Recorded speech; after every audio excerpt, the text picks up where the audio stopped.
নমস্কার বন্ধুরা, আমি সঞ্চিতাস এসেন্স রেসিপিস ইউটিউব চ্যানেলে আপনাদের সবাইকে স্বাগত। এই রেসিপি চ্যানেলে আজকে আমি আপনাদের জন্য করে দেখাবো একটা ভীষণ সুন্দর মিষ্টি রেসিপি। তাহলে চলুন আমরা ভিডিওটা এনজয় করতে থাকবো। আর এইভাবে যদি আপনিও বাড়িতে বানান তাহলে আপনারও কিন্তু এই সুইট রেসিপি হবে একদম পারফেক্ট। তাহলে ভিডিওটার দিকে আমরা কনসেন্ট্রেট করি। আগে মিষ্টিটা একটু দেখে নিই আমরা। কি অপূর্ব সুন্দর দেখতে হয়েছে, আর খেতে তো কি বলবো, অসম্ভব সুন্দর। তৈরি করা খুব সহজ। এখানে আমি ফুল ফ্যাট মিল্ক দিয়ে ছানা তৈরি করে নিয়ে তারপর সেটাকে ছেঁকে নিয়ে এইরকমভাবে জলটা ঝরিয়ে রেখেছি। এখানে মলমলের ফ্যাব্রিকের মধ্যে এটাকে ছাঁকবেন, যার মধ্যে কোনো কালার নেই আর একদম পরিষ্কার যেন হয়। তারপর হাতে তালু দিয়ে ঠেসে নিচ্ছি। এই ছানাটা তৈরি করবার একটা বিশেষ রকম পদ্ধতি আছে, সেইটা ভিডিওটা আমি এখানে আই বাটনে দিয়ে দেবো, আপনি দেখে নিতে ভুলবেন না। এবার এখানে ঠেসে নিলাম। সন্দেশটা কিসের হচ্ছে বলুন তো? নোলেন গুড়ের। ঠিকই শুনেছেন, নোলেন গুড়ের। সামান্য একটুখানি হাফ চামচ এরকম আমি এখানে কর্নফ্লাওয়ার নিলাম।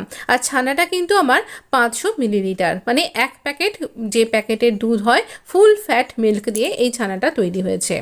এরপর এই সামান্য কর্নফ্লাওয়ার দিলাম, আর আমি আপনাকে এই নোলেন গুড়টা দেখিয়ে দিচ্ছি। হ্যাঁ, ঠিকই শুনেছে, বুঝতে পারছেন যে এই নোলেন গুড়টার গায়ে দেখুন, কোটোটার গায়ে কতখানি জলকণা লেগে আছে। আমি তুলে দেখালাম।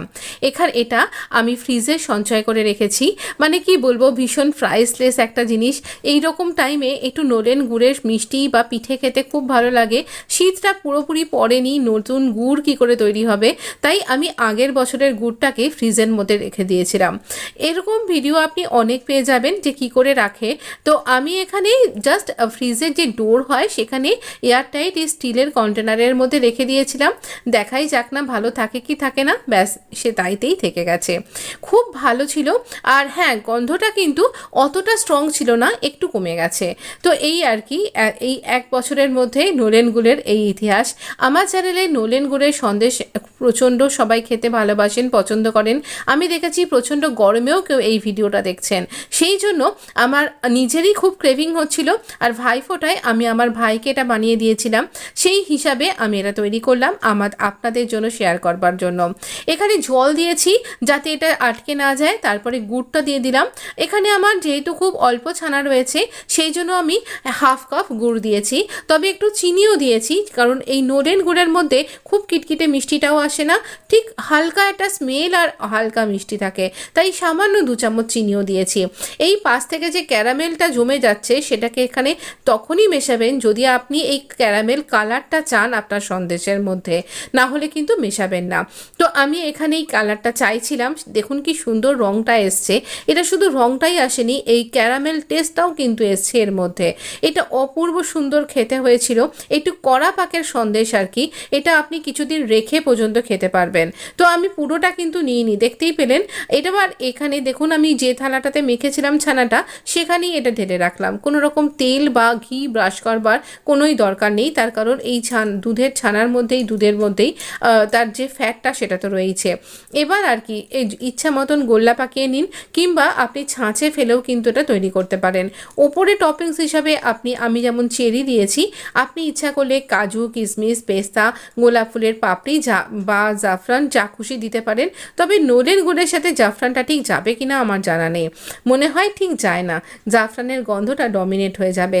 এর গন্ধটা অনেকটা স্ট্রং, সারা বাড়ি গন্ধে মম করছে।